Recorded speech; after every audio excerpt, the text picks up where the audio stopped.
Oye, te habla tío Sabio Vega. This is Sabio Vega and you watching True Heel Hit. A mi manera o pa' la calle.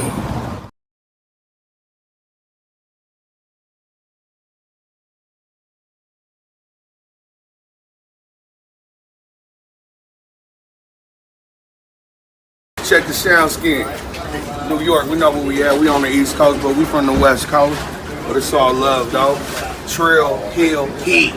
Yee. Man, you fucked that all up.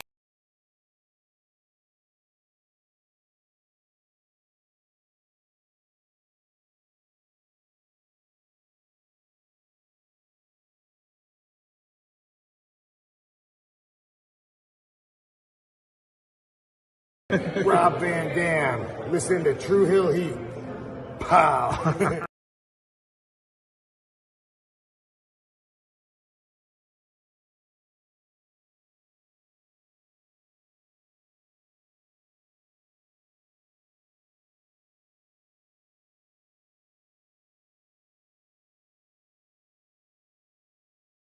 Hello everyone, it's hardcore legend Mick Foley wishing a nice day to everyone there, right there at True Heel Heat. Yeah!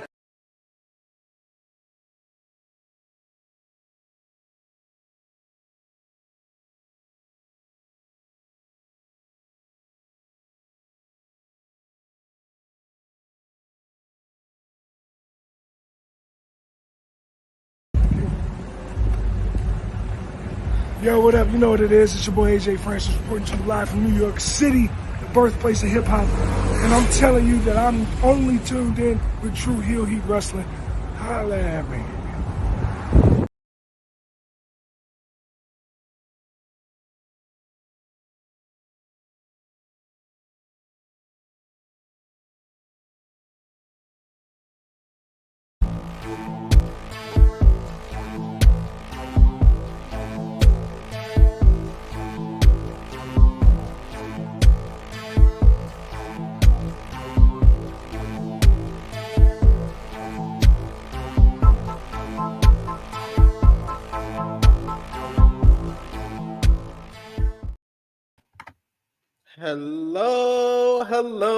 Hello. It is me, your True Hill Phenom SP3. We are live on the True Hill Heat YouTube, Facebook, and Twitter for NJPW Dominion 2024 review.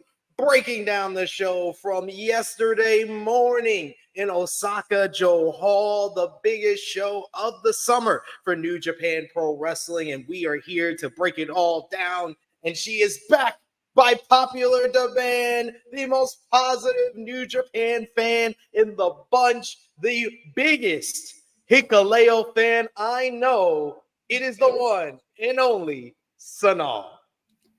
You know what? So in terms of the show, I can actually be genuinely positive this time. Like, I feel like this is the first time in, like, I guess since January was the New Beginning show, wasn't it? No, February. Beginning of February. Yeah, the first time I can be fully positive about an entire show. So, yeah, the Hikuleo thing, less positive, but we'll speak about that later and why it is all SP3's fault. Yes, stay tuned just to figure that out, just to find out why I am blaming Hikuleo. I'm blaming SP3 for Hikuleo. Well, what we're going to talk about, the rumors going around.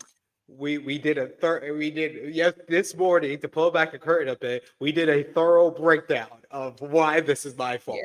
Yeah. And I'm gonna pull up our DMs where I broke it all down. But of course, to do this, we gotta be joined by the third member of our never overweight 6-man tag team champions. He is the MC of the past, present, and future of New Japan Pro Wrestling here on the True Hill Heat YouTube channel. It is your boy, J News.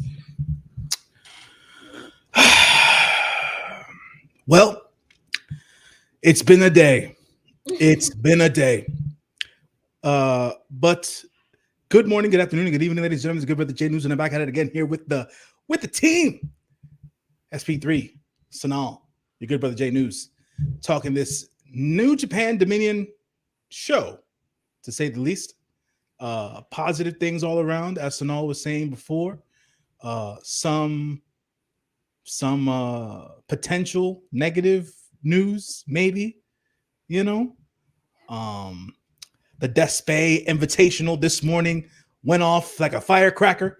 For those who didn't necessarily Best know, Booker of the Year. Best Booker of the Year goes to El Desperado for that show. Indeed. If you think that Tony Khan books for the sickos, no, sir.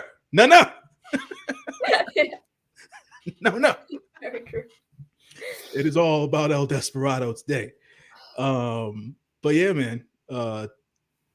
Let's get into it because there's a lot to talk about.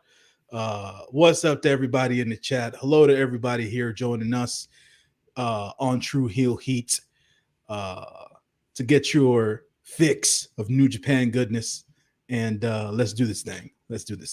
Yes, without further ado, you know the deal. If you're watching us live, if you're watching us on demand, we appreciate y'all for joining us and watching our New Japan Pro Wrestling coverage. Remember to show your appreciation back the simplest way possible. You could drop the thumbs up on this video. You could share this video with all your wrestling fans, friends, and family on all your favorite social media platforms. If you're new to the True Heel Heat YouTube channel, you can hit that subscribe button, hit the bell to stay notified for all the great content here. And of course, you could sound off in the live chat. We love to interact with all of you. Hear your thoughts on NJPW Dominion from this past Sunday. Give us your thoughts, your opinions, your hot takes on what went down in Osaka with the latest NJPW pay-per-view. But of course, if you're feeling generous, you want to give back to what we do here, you want to send some love to the contributors that you see on screen with us with J News and Sonal. They haven't been here in a while, so send a super chat donation. We always appreciate that. It goes back to the contributors, like I said before,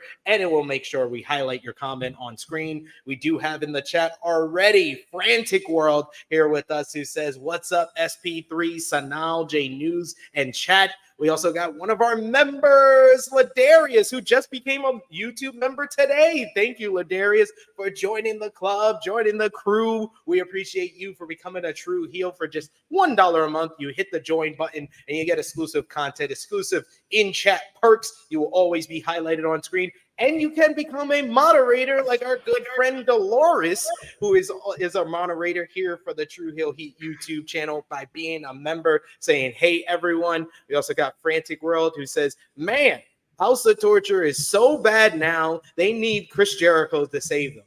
Hey, guys. Thanks, guys. I agree, guys. You know, I understand.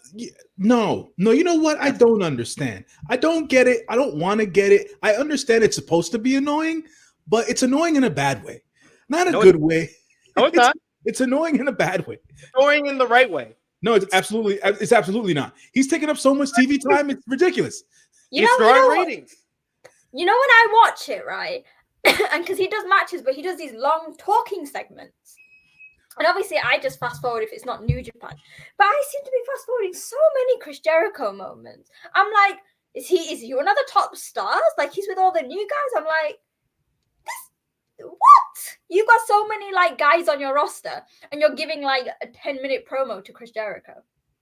Yes, because he's the best character in AEW right now. That's saying something, isn't it? Don't listen. The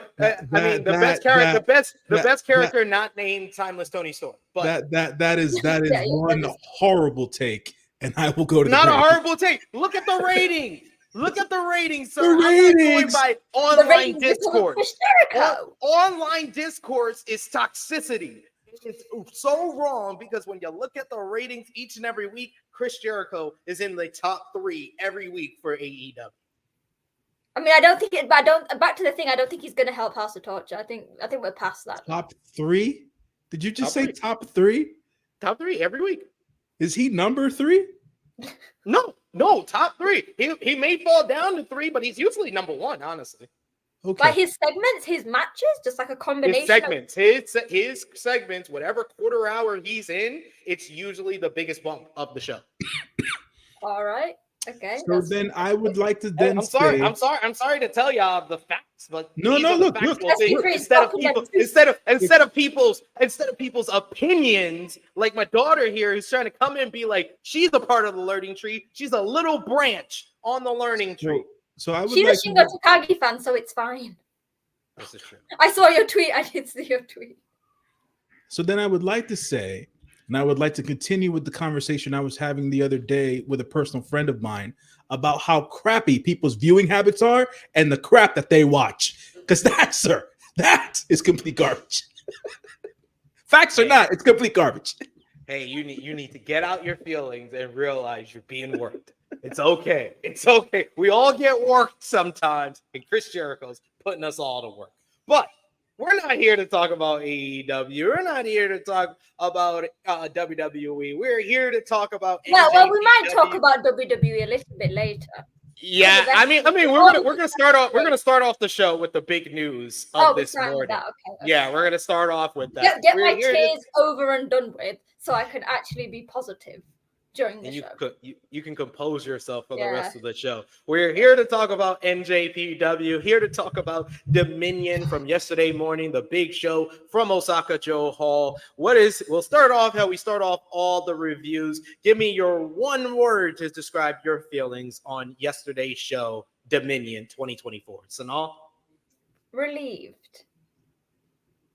Just because I think we've all been quite honest in the like it's been up and down. There's been some shows that haven't been great, and I just think, like Jane, you said, like there's just positivity coming out of this. Do you know what I mean? Like I have no issues with it. Even a match that might be considered the worst match and the shittest match was still not bad compared to like, do you know what I mean? Past standards. So that is true. What about you, J News? I like relieved. I liked what Sonal said, but I want to go with positive at the end of the day. Yeah, that's my word. It's positive. I think that all in all, the entire show had a good energy about it. Shout out to the freaking crowd at Osaka Joe Hall. They made the damn show. Mm-hmm. Which is why wrestling should always be put into buildings that know what the hell they want to cheer for. So that's that. And yeah, we'll get into the minutia of it. So Jay News calling people's viewing habits garbage. Absolutely. Yeah. Mm-hmm. Yep. This guy don't know viewership. He don't know viewership. He's too busy watching movies. Anyway, we are here to talk about Dominion. What's your word? My one word is finally. Put it in the thumbnail, all caps. Finally, me and J News were vindicated. For the past 5 years, we've been on the El Desperado train, and the train finally came into the goddamn station. We finally came into the goddamn station yesterday on the True Hill Heat flagship podcast. El Desperado had me so happy that we added a segment. We added to our match of the week. We said who had the best week and the worst week. And of course, this week, I said El Desperado had the best week because he won the Best of Super Juniors on Sunday. And then he booked the most cockamamie, ridiculous, insane, and fun show this morning with the Despy invitation. SP3, were you that woman? You know when Despy won and there's that woman sobbing with her. That was me. That was me. She had the card in the back and she was like hiding her face. I was like, someone sent me the screenshot and I was like, I feel you. I feel you at the bottom. Because yeah, I think I started watching in 2018 and from that moment I was like a huge Despy fan as well. So it's like you watch it going, you watch him from Suzuki-gun to Strong Style to now like where he is now, and it just like it's been worth it. You know what? It's been a long journey, guys. It's been a long journey. Yeah. I think like we became at me and J News, we started covering New Japan here like about 2019, and we always said, like that Desperado guy. And then it was the back-to-back when they did, I think they did in the Best of Super, New Japan Cup in 2020. It was that match with Okada. Mm-hmm. Then it was him challenging the COVID New Japan Cup. Yes. And then it was I think him versus Shingo for the never openweight title, and then the Best of Super Juniors matchup with Hiromu. We were completely on the train after that. Absolutely. See, I remember when I went to see my first New Japan show in Altrincham, it was mixed with Rev Pro, and that was I think about 4 months after I started watching it, and El Desperado was there, and he just has that aura. Do you know what I mean? Like, he was just so cool and nonchalant, and I was like, I like him. I like that guy. Absolutely agree there. But before we get into Dominion, we got some big news that dropped about New Japan Pro Wrestling following the huge Dominion show. Spoiler alert, as we're going to go over the matchup, but GOD, Gorillas of Destiny, Hikuleo, and El Phantasmo came up short in the four-way elimination championship matchup, dropping the NJPW Strong tag team titles. We had a post-match comments where Hikuleo gave a hug to Jado and EOP and walked out the building of Osaka, which got a lot of buzz and had our good friend of the channel from bodyslam.net, Cassidy Haynes, get on the phone, get on the horn, and find out some information. And this morning, he reported an exclusive saying that Hikuleo has finished up with New Japan Pro Wrestling, and he is likely heading to the WWE to join his brothers, Tama Tonga and Tonga Loa, who are currently a part of the Bloodline officially after last Friday's SmackDown, where Tama Tonga became the right-hand man because WWE was like, oh, we can't figure out what MFT stands for, so we're just going to make you the right-hand man. And you had the infamous Tonga Loa, and we are all New Japan fans here. We know why he's infamous. It's not for good reasons. But that is what they named them on Friday, the infamous Tonga Loa, the right-hand man, Tama Tonga, and now Hikuleo is joining his brothers in WWE, reportedly, according to this report by bodyslam.net. Sonal, what was your reaction to this news? Right. So I've been saying this every single title match that ELP and Hikuleo have been having, that whatever outcome it is, because we've all known that, like, for a while that Hikuleo's contract is running out. And we were like, okay, so then the last show, they won the title, so went, oh no, this is positive. As soon as that happened and they dropped it and the altercation, I was like, shit. This is like, because for anyone who doesn't know and anyone who hasn't been watching this channel for long, why haven't you? You should have been watching it for years. Back when Hikuleo beat Jay White and obviously sent Jay White packing out of Japan, I was very critical of Hikuleo's character. Not of Hikuleo as a person. I'd met him a few months before. Great guy, like, amazing.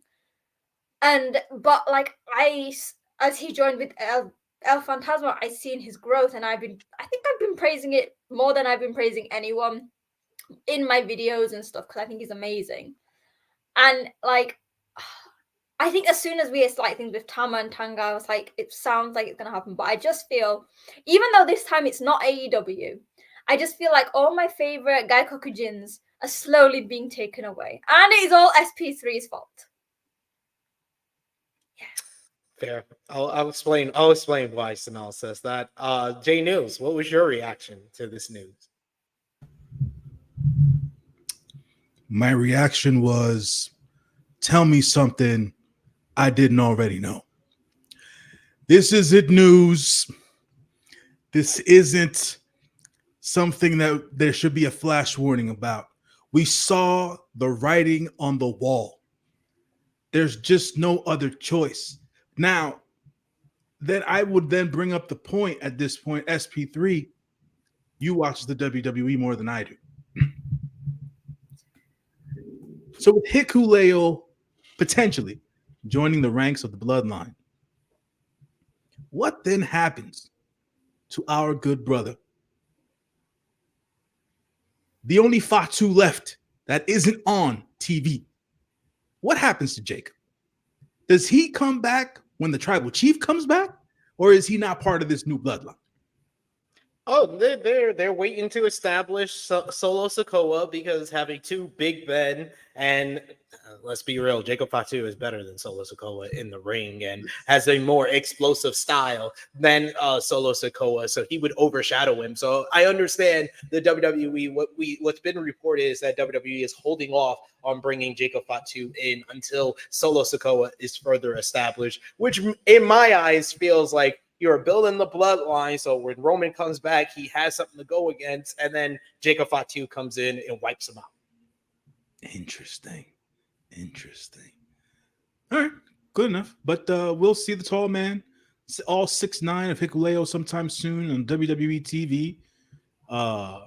And if they don't deem it that he's ready for primetime television, then he'll join the likes of Obafemi on NXT. You know what I'm saying? And dominate. Hey, Obafemi, man. Obafemi's I'm man. a fan. I'm a fan. Not even trying to disparage Obafemi. I'm a fan. So yeah. See, I'd say the problem though, that if Hikuleo goes to WWE, then you know what? The people of the New Japan fandom, they are never going to see another picture of a 5'1" person with a 6'9", which is a all lot. you have to do is stand on that long line at Access. I mean, I paid like 25 quid to meet him, but like I was only because I paid like in a huge thing. I would have to wait in a long ass line to meet Hikuleo. We're like besties by now, but like I feel like WWE aren't like, oh, you know what, besties is fine. Do you know what I mean? That's fair. So you're robbed of that. Well, folks, I have to explain why Sonal's blaming me because I did take the blame. You know why, Jig News? I think you might know why, because you've been on the channel for a while. This channel has been, in existence since 2018. And literally every year that this channel has been apart, I have interviewed someone who went on to sign with WWE, AEW, or TNA. Here's the list. 2018, my very first interview was with Austin Theory. My second ever interview was with Mia Yim. My third ever interview was with Brian Pillman Jr. And my fourth interview ever was with LAX, Santana and Ortiz. All of those people went on to sign with WWE or AEW within the next year. 2019 and 2020, I had the privilege of interviewing Thunder Rosa, who went on to sign with AEW. 2021, I interviewed a young lady on an independent scene. We sponsored Mission Pro Wrestling, and I looked at the list of names that they wanted me to interview, and I was like, I really like her name. Let me interview her. And her name was Masha Slamovich. She went on to sign with TNA a year later.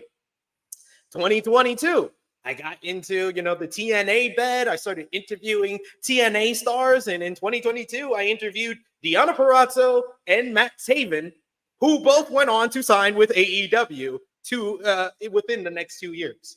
2023, still in the bed with TNA, and they get back one of their former world champions to the company, and I have the privilege of one of his first interviews after he returned to the company. He is the current SmackDown general manager, Nick Aldis, who went on to sign with WWE less than a few months later. And now, in 2024, our very first interview on the channel was with Hikuleo and El Phantasmo. And now, Hikuleo seems to be signing with WWE. As I said, this is now proof that SP3 has to stay away from Zack Sabre Jr. He's not allowed anywhere near him. Why can't I interview Zack? I want to interview because Zack. I'm not. Because if we have a jinx here, we are no way risking Zack Sabre Jr. I know he seems very dedicated, but whatever is going on with the channel, we're not risking it. Not risking it. Big Man Dogs, I hate to tell you this, but did interview Joe Hendry last year. Yes, he did. I've Absolutely. interviewed Joe Hendry as well. So if this happens in the next year, it's not a thing because I interviewed him. It's fine. It's all SP3's fault. Yep. You interviewed Hikuleo too, so you got to take some of this blame too. I'm not taking it. No, because I don't have a running theme with all of this. You're the pro here. The proof is in the pudding. You have the written proof. Hey, all I'm gonna say, I'm just gonna put it out here. Someone could clip it, put it on your socials, and tag some independent stars. If you want to get signed, come to True Hill Heat. I'm like Suge Knight. If you don't want these interviewers dancing in the background of your music videos, you want to get put on, you want to sign the big money deal, come to True Hill Heat. If you want your favorite to stay where they are, don't send them to True Hill Heat. There you go. So no Zach. No Gabriel Kidd. Gabriel Kidd is not allowed on this channel. Come on, I was going to talk to Rest Things. I was going to talk to Rest Things about getting Gabe on the channel. Come on. I No don't think, Clark Connors. legit. I don't think we'd be able to handle Gabe, son. Like that's not even. I don't think we'd be able to handle Gabe. Shouts to Gabe, love Gabe, but I can't handle Gabe. Understand? Son. To be fair, so I interviewed Gabe before he went to the New Japan dojo, and he was all really nice and thing. But that's a completely different Gabe. Like I want to get him on my channel because I find it funny because obviously I interviewed him. I can't remember. This was before I had my YouTube channel. This was on Blogspot. That's how old it is. That was like a written thing. And he was like a fresh baby face, like loving life, like, oh, I'm going to the New Japan dojo. It's so amazing. And now we got a man who's basically trying to murder Kaito Kiyomiya. I still gotta watch that match. I gotta watch that match for my star ratings this week. And like I always say, we must protect Gabriel Kidd at all costs. Gabriel Kidd invited Meg the Stallion and I forget who else. Ice Spice to Wrestle Kingdom 19 so they could watch him wrestle. After he already challenged Randy Orton. To face them at Absolutely. Kingdom 19. Absolutely. Yo. It's a war outside. All right.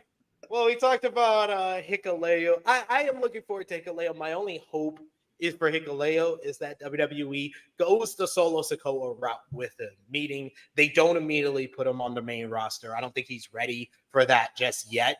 I think that he need to establish him as a character himself away from the bloodline so that he can be incorporated into that and not just be Tama and Tanga Loa's little brother.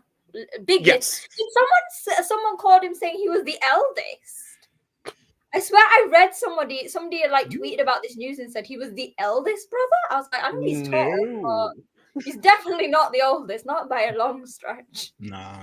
He is the youngest, but also the tallest. I think that it's best if you put him on NXT for like 6 months. No, I don't even think like a year. He just needs like 6 months establish his character, and then he gets called up as the enforcer of the new bloodline. Because I really think. Oh, sorry, you go, James. I'm sorry. Yeah, I have this. I don't know why, but like, I don't have a need for Hikuleo to be part of the bloodline. Like, I think that they should go complete 180 with him. Don't even have him associated with his brothers or the bloodline or anything else. If you have to, dye his hair, whatever you got to dye his hair, cut his hair. Give him a don't cut his head. Don't cut that glorious. Give him a brand new gimmick. Yeah, that's what Solo had to do. Solo had to dye his hair blonde to make himself different from his brothers. Give him a brand new gimmick, and just let him rock with the gimmick. Forget adding him to the freaking bloodline. It's enough. It's enough with this goddamn crap. I'm gonna get him so coquito as a contract. Oh my God! Don't you dare! Hey, he knew what coquito was. Obviously, he does. Of course, I know. I know he would. I know he would. We had to teach ELP about that during the interview. But yes, I'm gonna get him some coquito for his new contract. Congratulations, Hikuleo. He was a great guy. You know, I got to interview him. Sonal got to interview him. So kind, and I'm very happy for him that he's getting a big payday. If he is gonna sign. It's that conflict where you're like, especially someone like Hikuleo, you're glad that he's getting that big money deal, but it's like bittersweet because, especially as we've seen him grow so much as like a wrestler and as a person, like his connection with the Japanese crowd is something we couldn't have imagined, like I guess even a year ago. And I think that's what I was just gonna say is like, I worry about them, like why I think SP3 is like with the NXT thing is I worry about them sending him straight to the main roster to be a heel because he doesn't have enough experience being an individual heel. If you think about it, as soon as he finished his excursion, he was Bullet Club heel, not really Hikuleo heel. Then he did babyface, and we got to see Hikuleo as a wrestler. I worry that if they don't give him some sort of developmental, he's just going to go back to that usual like a heel that's just known for his height and stuff. Do you know what I mean? Like the big monster. I feel like Hikuleo never had a chance to find a heel character that suited him. So if they're going to go with the eventual bloodline route, he needs time to figure out who he is as a heel wrestler. Yeah, 100% agree with you there. And they don't have a lot of guys his size in NXT. They have guys that, you know, are big, muscular, meaty men, but they don't have guys as tall as Hikuleo. Yeah. WWE. I think Oba's 6'5", maybe? Yeah. So he's still Oh, short of 6'9", 6'9", a big difference. Yeah. Braun Strowman might give him a run for his money. You know, we still got the giant almost still out there doing things. So he's got some guys he can compete with. He's got some. Oh, my daughter's trying to break in here. Sorry. She wants to join the stream. She's trying to join the stream, but I have to tell her put on some clothes because we ain't gonna scar some people out there. But yes, let's get into Dominion from yesterday morning, Osaka Joe Hall. The show kicked off, and this was a fairly different type of card than we've been seeing from New Japan, because for Jay New's sake, there was not 1,000,001 tag team multi-man matches. There was one with a purpose. Exactly. This was fairly kind of streamlined to either build something or big matches, championship matches on this card. So how many matches were there altogether? I want to say 9. That's because that's a miracle, because normally you'll have 3, at least, like 2 or 3 irrelevant multi-man matches. But here, you had 1 special singles, which again I think was great. We'll talk about it. 1 multi-man tag, and then it was like title, wasn't it? Yep. Yeah. But let's get into things here. First up, we had a battle of a former IWGP World Heavyweight Champion Tetsuya Naito going one-on-one with United Empire's own Callum Newman. Callum has been challenging and calling out Naito over the last couple of weeks in the build to Dominion and on the Best of Super Juniors tour. And this was really kind of a matchup of Newman stepping up, trying to keep up with a former champion, and the champion, the veteran, kind of showing him how to work here. Newman kicked off Dominion by attacking Naito ahead of the opening bell. This led to a short stint of offense on the floor. Naito eventually turned things around by dropping Newman on the apron, kicking off a prolonged period of Naito control. After surviving a Frankensteiner, Newman hit a Spanish fly at one point, launching into a short rally, but Naito was able to hit the Destino, the running Destino variation, which Newman actually kicked out of, which surprised the hell out of me. I was like, oh, okay. Newman fired up. He landed a few strikes before Naito brutalized his neck with his usual elbows and then finished things off, ringing the arm, hitting the proper Destino for the 1-2-3. Tetsuya Naito picking up a win here to kick things off. And automatically, when I saw the card and I was like, Naito versus Newman, Naito's kicking off the show with a win. I think this is not going to be the last time I see Tetsuya Naito on this show, and I was proven correct.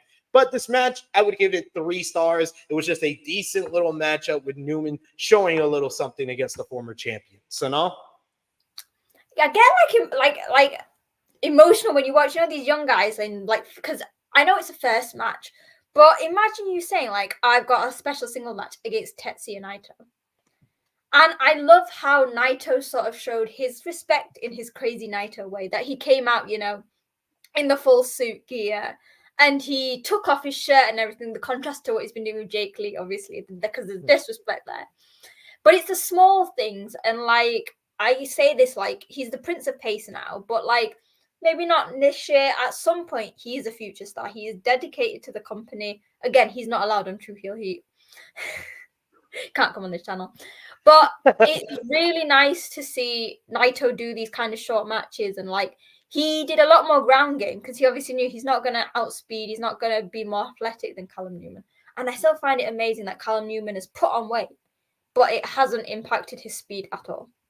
No, he still goes 1,000 miles per hour. It's great. I love it. We also got Yusuf in the chat who says, SP3, please interview ZSJ just for my enjoyment alone of him leaving NJPW. No. Why would you joke about that? Why is that even a joke? I don't know if it's a joke. But Jay News, what did you think about Newman versus Naito? I thought that it was a good showing for Callum. I thought that it was a good representation of what he could possibly do in the future. And I also thought that there was a little bit of foreshadowing post-match as Tetsuya Naito continued to eye Callum Newman while he was walking away. I feel that the dissolution of the United Empire will come soon. An LIJ Callum Newman then? I believe so. They need a young boy because Suge is no longer a young boy.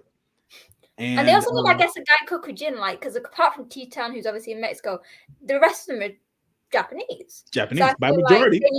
Like they need like a full-time guy Kokujin, and it makes sense. I feel like the dissolution. I don't want it. I don't think the dissolution's happening. I think the dissolution is happening in New Japan. I think that the United Empire will be elsewhere, but the dissolution will be in New Japan. I'm sorry, Sonal. I'm sorry. I just, it. Yeah. First they take their wrestlers. Now they're taking their stables. Damn. Next up, we had some 6-man tag team action as it was TMDK represented by Kosei Fujita, Robbie Eagles, and of course, Zack Sabre Jr., the leader, the front man, facing the Bullet Club War Dogs, Clark Connors, and Drilla Maloney, and a guest from Pro Wrestling Noah, one of the good-looking guys, LJ Cleary. This match was a pretty fun one, hyping up the junior heavyweight tag team title match that will go down at NJPW Seoul next Sunday in Sapporo, as Kosei Fujita and Robbie Eagles will challenge Connors and Maloney. We saw a couple of interactions between all 4 men, taking back to their matches in the Best of Super Juniors, where Eagles and Fujita got respective wins over Drilla and Clark. But in the end, it came down to ZSJ versus LJ, and it was ZSJ, despite Cleary getting a couple of close near falls with some pinning combinations, multiple pinning attempts that Zach had to kick out of. Cleary attempted a springboard kick, but ZSJ reversed it into an ankle lock and then turned that ankle lock into a suplex and followed up with the Zach driver for the 1-2-3 post-match. Fujita and Eagles got into the face of the War Dogs a bit here, but I thought this was a pretty fun 6-man tag team matchup. This is another match I gave 3 stars to. Jay News, what did you think about TMDK versus the War Dogs in Cleary? I thought that it was another one of those finally moments. The reason as to why I say that is because LJ Cleary, I didn't know much about him a couple of months ago.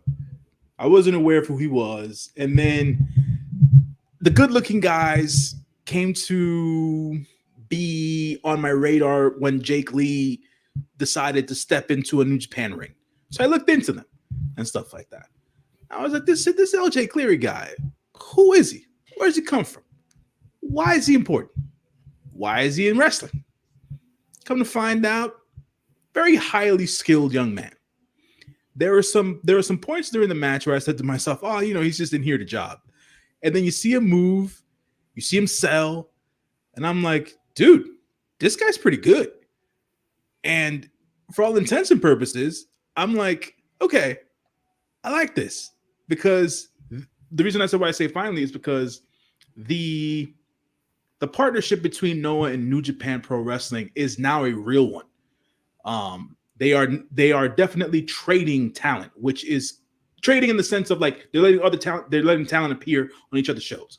So, and I like what we've been seeing so far on both ends, from New Japan talents in Noah and from Noah talents in New Japan. So yeah, man.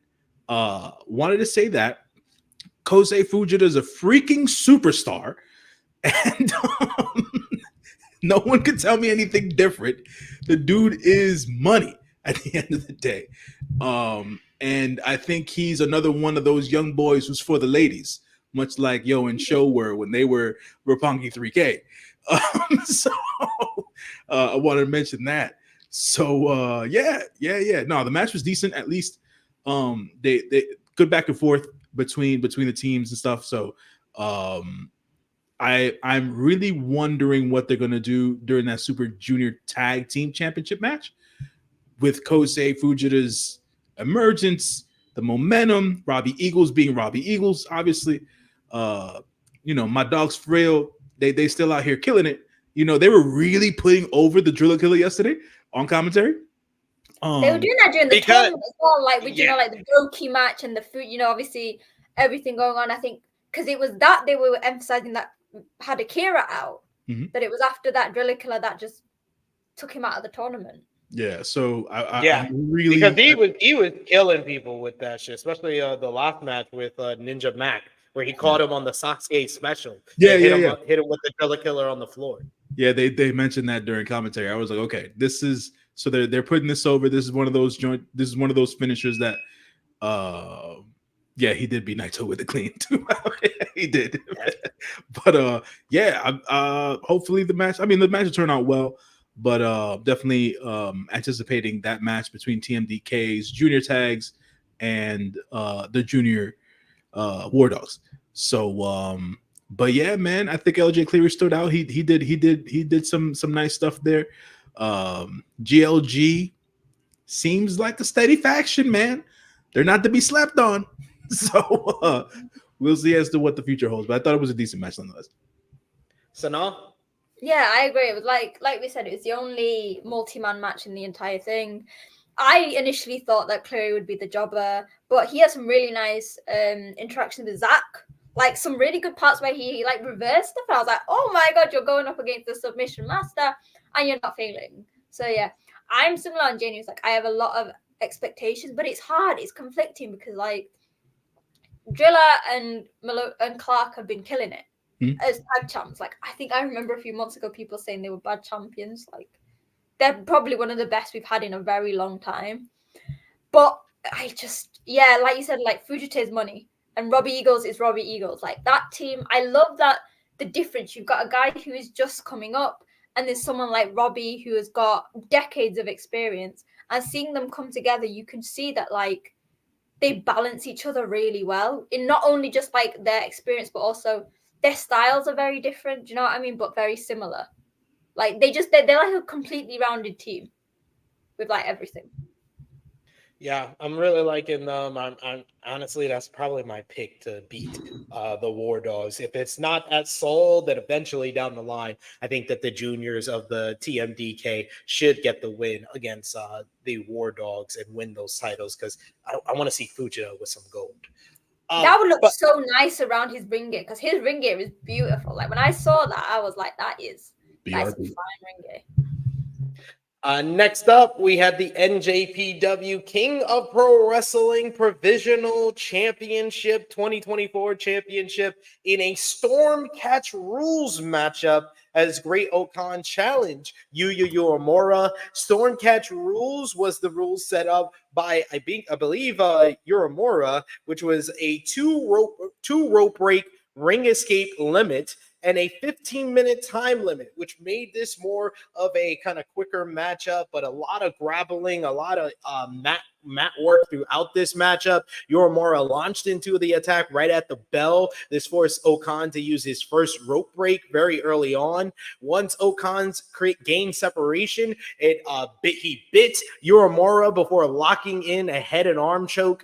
This forced Uemura to use his first rope break. After the second rope break, Uemura gained an advantage once more. He continued attacking the arm of Okan with his hip talks and basic slams. Okan fired back by biting Uemura again, creating a bit of separation. Uemura responded by hitting Okan himself. Uemura threw Okan to the floor, so Okan had to use his second rope break. This allowed Uemura to lock in an armbar in the middle of the ring that Okan was able to bridge out of. He then fired back almost immediately with a super eliminator slam, and that was it. 1, 2, 3. Great Okan regains the KOPW Provisional Championship. He seems to be at home in this division, whether it was him challenging in the past against former champions like Shingo and his run to start the year after beating Taiji Ishimori. And now, once again, he is a two-time King of Pro Wrestling Provisional Champion. The match itself, it was fine in my eyes. I give it 3 stars. Sonal, I'll give it 3 stars. Sonal, what did you think? I think that this was good because I think we said it for this division, hasn't it? That like sometimes the matches go overboard. Like I think we've had like 30-40 minute matches, I think, from what I remember. Yes. This 15-minute match was great. Like I think it showcased both of them. I liked that there was no striking. Like I liked that there was only a certain amount of rope breaks and things. It made it interesting. It's at the core what the King of Pro Wrestling should be about, these different things. And while I'm sad that Uemura lost, I said this at the time of the match. For me, Okan, like you said, SP3, Okan is King of Pro Wrestling. He has done so much for it. He has said that he wants this title to be defended in the smaller places, you know, where there are smaller crowds, where the people can only watch the match when it comes there. And whenever Okan has been involved in it, I've actually really enjoyed it. I know some people didn't like the whole lemon and tire and stuff. I actually did. Well, I hated that. I did hate that. I prefer this, but I didn't mind it. And I think, I hate to say it, but I kind of don't see Okan. I don't think that they're gonna pull the plug on Okan to get him to the top. Yeah. So to take a division like the King of Pro Wrestling and to make it his own, similar to guys like Shingo and Ishii have done with the Never, I think it's great, and he can showcase his personality through this division.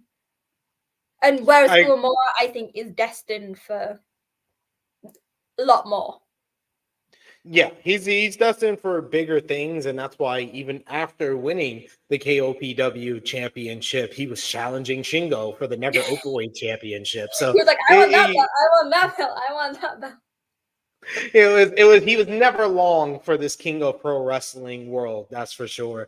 J News, what did you think about the Storm Catch rules? Which Frantic World, I did have the same thought that it was New Japan's version of the Pro rules from ROH.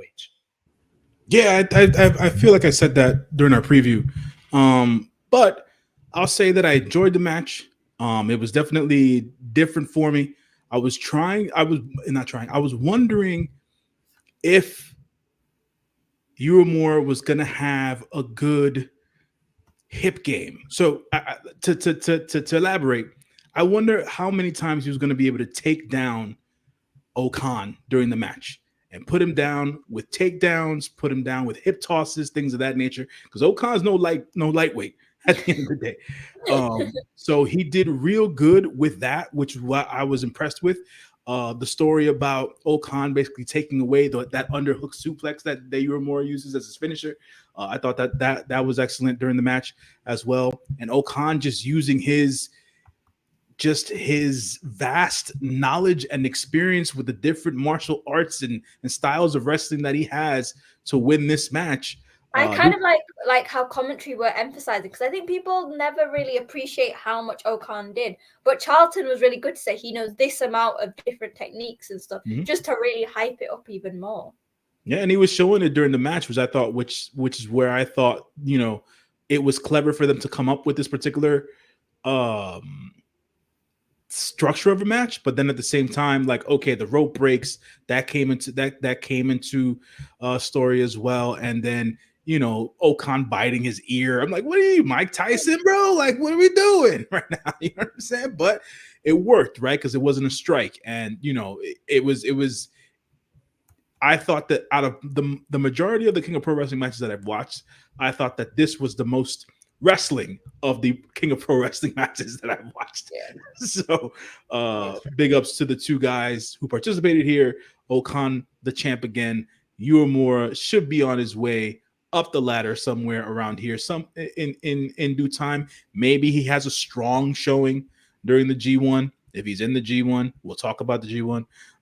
And then and we'll see how it breaks down from there. But definitely a solid match. I say maybe 3.25 stars for me, just because I thought the look of it was different, and they put it together well. That was my 2 cents on that. I think the time as well, like, it was the perfect time for it. Yeah. Not overdoing it. The place in the card was right. Do you know what I mean? Everything just fitted together. Next up, we had the Never Openweight 6-man tag team championships up for grabs, as it was Hiroshi Tanahashi, Bolton Oleg, and Toru Yano defending against Los Ingobernables de Japón, Bushi, Hiromu Takahashi, and Yota Tsuji. This match early on, you could tell who it's all about. It was all about Tsuji versus Tanahashi. I loved commentary, Chris Charlton and Walker Stewart talking about how Tsuji was the young lion for Tanahashi for a time, carrying his badge, being his protege when he was a young lion, and now Tsuji is a grown-ass man and now finally standing across from his former mentor. And in the end, it came down to those two in the ring, and Tanahashi, put Tsuji on defense for a bit, but Tsuji out of nowhere hit him with the Gene Blaster and got the 1-2-3, the biggest win of Tsuji outside of the New Japan Cup, his biggest win yet here, pinning the ace of the universe, the president of New Japan Pro Wrestling, to win his first title in New Japan Pro Wrestling. Yota Tsuji is finally a champion as 1/3 of the Never Openweight 6-man tag team champions. Post-match, we had a little bit of back and forth between the two young men of the both teams. Boltin Oleg, who's been very vocal that he wants a spot in this year's G1, while Yota Tsuji didn't really show him too much respect in the post-match as Boltin Oleg was trying to get a handshake. But we got new Never Openweight 6-man tag team champions. I called them winning that tournament at Wrestling World a couple of months ago, where Oleg, Tanahashi, and Yano won the titles. I thought they should have won that tournament there, but they win it here on a bigger stage at Dominion. And finally, Yota Tsuji is a champion, meaning that only one of the three Musketeers has never been champion now, leaving Shota Umino as the only man out. Jay News, what did you think about the Never Openweight 6-man tag team championship matchup? This, to me, up to this point, was the best match on the card. I gave it 3.25 stars. What did you think? They did good to finally put some gold on Big Suge, so I appreciate that. I think this is the first time, correct me if I'm wrong, in a few years that Bushi's held any sort of a title. 2020, I think, was the last one. It was him, Sanada, and Evil. And Evil. But they had to relinquish it because Evil was like, bye-bye. Yeah. So, bye-bye, Jay. Yeah. So Bushi's back on the uptick, and Hiromu's Hiromu at this point, right? So that was cool. The important part about all this is what SP3 mentioned earlier. Suge getting the pin on the ace. I think that within itself is, if you want to use a wrestling term, that's a rub within itself. Yeah. It's especially in New Japan, right? So it's like, let's hope for bigger and better things for Suge, even though he's been the shining beacon of his class. So props to them. The match was solid at the end of the day. The Osaka Joe Hall crowd was hot for this match, which to me was like, okay, this is okay. They're into this. Okay, cool. Tsuji looked just annoyed at Oleg Boltin after the win of the match. He looked annoyed. And to be annoyed at such a big man, I don't necessarily know if that's a good thing to be. It is what it is. We'll see if anything comes from it. And if Oleg Boltin is in the G1, I guess we got to look forward to their match and see how it breaks down. So yeah, those are my thoughts. Sonal, what about you? Yeah, for me, the match was fine. It was seeing Tsuji pin Tana. I remember it used to annoy me, when Tsuji used to be ringside, he used to be banging on the on the apron for Tanahashi, and it's just full circle because it went further than that. Even before, when Tsuji was it high school or something, and then he met Tanahashi and all of that, and it's I said this on my video. For people who don't know about this, it's nothing. But for people like us who have seen Tsuji go from Young Lion with Tanahashi to now, it's that subtle bit of storytelling. They could have easily had Tsuji pin Toru Yano. That's the easy thing to do. Yano is easy to get the pin over. But they had to make it story-wise make sense. And also, like you said, it's a huge rub to pin Tanahashi, former IWGP champion, one of the most loved and successful men in the industry, the president of the of company. New Japan, like the Shacho, like it's a huge thing. And yeah, I'm also excited to see, you know, big beefy Suji with big beefy Oleg. We need that. We need that ASAP, please. Sign me up for that for sure. But yes, very happy for Yota Tsuji. We've been a fan 4 years of him, especially since his return last year. And finally, he gets some gold. But their spot as the best match on this show to me did not last too long, because up next was Jeff Cobb defending the NJPW World Television Championship against Tomohiro Ishii. And we talked about it on the preview, J News, how both of us was looking forward to this matchup. But boy, oh boy, did these gentlemen go out there and just deliver an absolute banger that had Osaka rumbling at certain points. They started off the match just basically running into each other. Cobb was the first to get the takedown with a big shoulder block. Ishii immediately responded with a shoulder block of his own, flooring Cobb. Cobb landed an elbow in the corner, leaving Ishii staggering, staring at the scaling. Ishii fired back with a big suplex after some forearms woke him up. Cobb kept Ishii from taking advantage, hitting a huge German suplex where Ishii landed on the back of his head. He then brought him to the top rope and hit a huge superplex that really got the ring rumbling and the crowd rumbling after that one as he took the lead.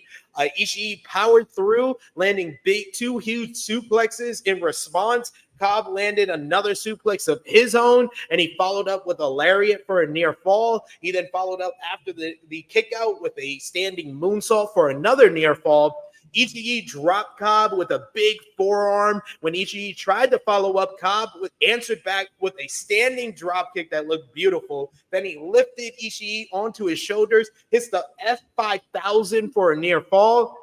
Cobb was looking to put him away very quickly here with the Tour of the Islands, but Ishii slips free. He gets a running start. It looks like Cobb's about to hit him with a pop-up powerbomb. No, Ishii busts out a Hurricane Rana that had this Osaka crowd take the roof off the place. He follows up with a lariat, turning Cobb inside out. This had me at like 10 a.m. in the morning here, just rim my arms back and forth. I felt the energy from Osaka here with a convincing false finish on that one.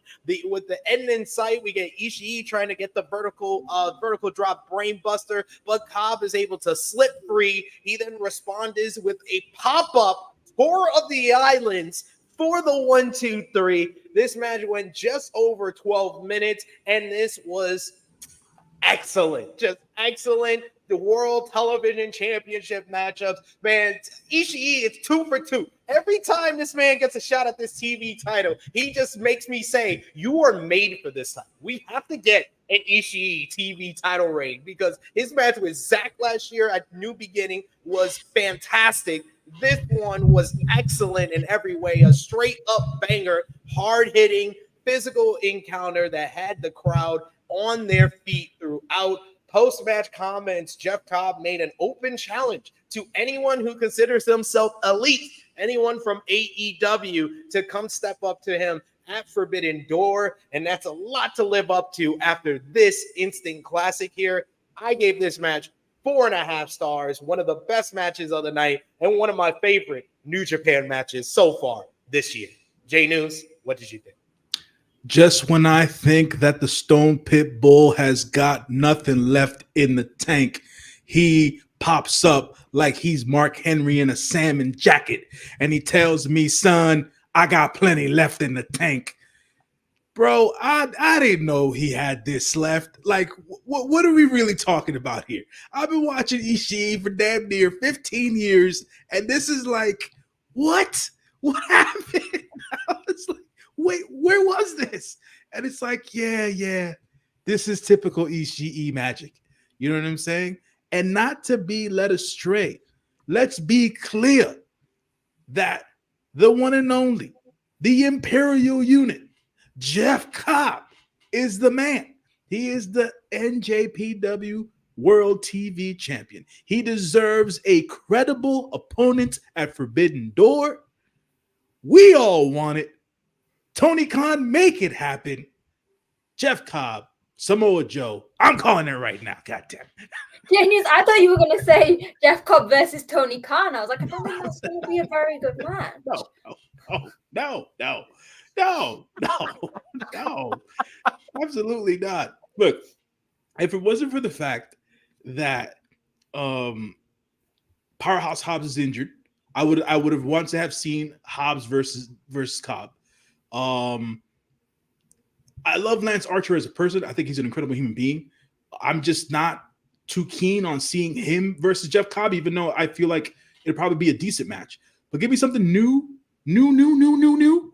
and something that's gonna kill. That's gonna kill in freaking Long Island, man. That is Samoa Joe versus Jeff Cobb. Because Samoa Joe is who? Who is Samoa Joe in AEW? He is the king of television. So at the end of the day, he needs that match, or we want that match, should I say? The only other person that comes to mind, because this is the era of big beefy men vying for the TV championship in New Japan, would either be Miro, or if he's ever healthy enough to wrestle again, Keith Lee. Or if you want to give somebody you just named two people that aren't healthy enough to be at Forbidden Door. There you go. Or if you Miro's injured too. If you want to give somebody the ultimate push, give Shane Taylor the fucking chance, man. Give Shane Taylor the shot. So, they have options. So Forbidden Door should be good. Yeah, man. Yeah. Definitely the best match of the night at this point. Jeff Cobb, Tomohiro Ishii. This is why I love New Japan Pro Wrestling. Give me more of this. So no. Lucha boy Ishii. Because we always know, that like Jeff Cobb is like a beast, but he is like one of the most like well-rounded wrestlers in terms of like he will moonsault, he will hit you. Do you know what I mean? Ishii brings it out sometimes, but it's normally like, longer matches, you might see it once. When I say I saw that move, I was like ready to blow the roof off my house. I was like, because going up to that point, it was an amazing match anyway. Like, it once again proves why the 15-minute time limit works perfectly for this division, and how, aside from the small blip that they had, with this title, it has had nothing but amazing matches. Like, it is being, while maybe not everyone likes it, the people who are wrestling for it and the people who are holding it are treating it like one of the top prizes. Do you know what I mean? Jeff has so much pride in this belt. And like, obviously it took bloody long enough for him to get another championship here. But that match, it makes the TV title probably one of my favorite, if not my favorite belt in the company at the moment. Like, I just think it is beautiful. And this match, it was probably one of my top matches of the night. Just tied with like the main event. Like, it was pure beauty. And showcasing that you don't have to go like 30, 40 minutes to have like a match of the year candidate or for an amazing technical bout. You can have it within the 15 minutes if you've got the right people. And Jeff Cobb and Ishii are perfectly the right people. Absolutely. Their styles just mesh so well. Chuckle Pro Sage in the chat. Thanks for joining us. And he get another good suggestion. Yeah, if you're not going to give me my Shingo versus Claudio matchup, give me Claudio versus Jeff Cobb. Why not? That would be Why good. That 15-minute time limit with Claudio, that'd be well. In my mind, I had Joe versus Jeff and Claudio versus Shingo. That's what I had in my mind for Forbidden Door. Because yeah, man, at the end of the day, Forbidden Door 3 is going to be quite the show. And we'll talk about the lineup so far. Yeah. Already, it feels like it's on that. It's more a top to bottom, even better show than last year already with the matches they have announced. We also got in the chat here. Yes, Power Driver finisher. He's cooking right now. Chris Jericho, the learning tree, 15-minute time limit. Yes. Nowhere. Don't put him anywhere near a New Japan title. Please. Don't left have out him go the anywhere. Continental title back when he was feuding with Naito. And that was like don't have him go anywhere near Jeff Cobb. screw that. I don't know. Because he's 10 out of 10 winning. He's winning if he goes up against him. And that worries me. Keep You know what? I'll say it. You know me. I don't mind taking the heat. Keep Jericho off Forbidden Door. Okay. Keep him off Forbidden Door. See, they're not sickos like us, Power Driver Finisher. They're not sickos like us. Frantic World says, well, it might as well be Joe versus Jeff Cobb at Forbidden Door 3. Me and Frantic World sharing the brain. And Power Driver Finisher also says Jeff Cobb pulling a tour of the islands on Joe would be creating an earthquake. Indeed. And we felt one in New York a couple of months back. Let's go. Yeah. Why not? Why not give us one in Long Island? But we shall see who is going to be a part of this year's G1 Climax 34 tournament. And we got some big news up next as finally 2 blocks, 20 participants is back. How long has it been 4 blocks? It feels like forever. I think since 2020. I think it's been like 2-3 years. 2 or 3 years. It feels like it's been going on for 10. It's felt way too long. Way too long. Yeah, I think it's 3 years because it was 1 year where they went like 28. Then another year they did 32 and they did 32 back to back. They did 32. Was a rough year. That was a tough year, man. It was a lot. It was a lot. So yes, the tournament will be held to determine. There will also be a play-in tournament. Yes, as we said yesterday in the True Hill Heat flagship podcast, someone in the chat said they're going full NBA with this year's G1, as there's going to be a play-in tournament for the final 2 spots for the final spot in each block. There's going to be 18 participants that are announced next Sunday at NJPW Seoul, but the 10th person in A block and the 10th person in B block will be determined in a play-in tournament, which makes a lot of sense because you got guys like Callum Newman, like Bolton Oleg, who are trying to say they want a spot in the G1. You got junior heavyweights like TJP saying he wants to be in the G1. It makes sense to do a play-in, and because there's only 20 participants, a lot of the regulars that have been a part of the tournament the last 2 years with 32 participants, it's going to be fighting for these final 2 spots. And for the actual tournament for the 2 blocks, the top 3 point scorers in the A block and the top 3 point scorers in the B block will advance to the playoffs, as we're going to have the top point scorers in A block and B block advance to the semifinals, while number 2 and number 3 in each block will battle it out to get to the semifinals. I really like how they broke this down, how they broke down the format. I'm very much looking forward to next Sunday, NJPW Seoul, where they announce the participants. But what do you think about this announcement of the format returning and the play-in tournament for the final 2 spots? Spoiler alert, I am going to be putting my hat in to participate in the G. I'm joking. Hey, go for the play-in. You should get in the play-in. Why not? I will. I'm phoning Gato like after this stream. I'm really happy.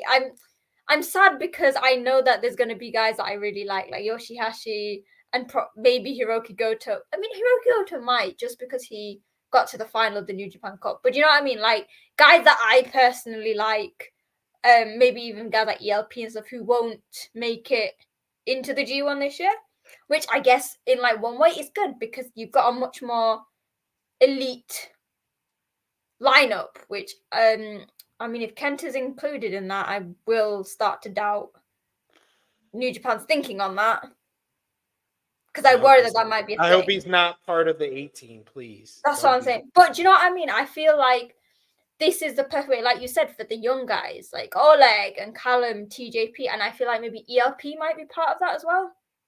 Because obviously, like he is, even though he's a heavyweight, I still think he's like not one of the top guys that you'd automatically put in.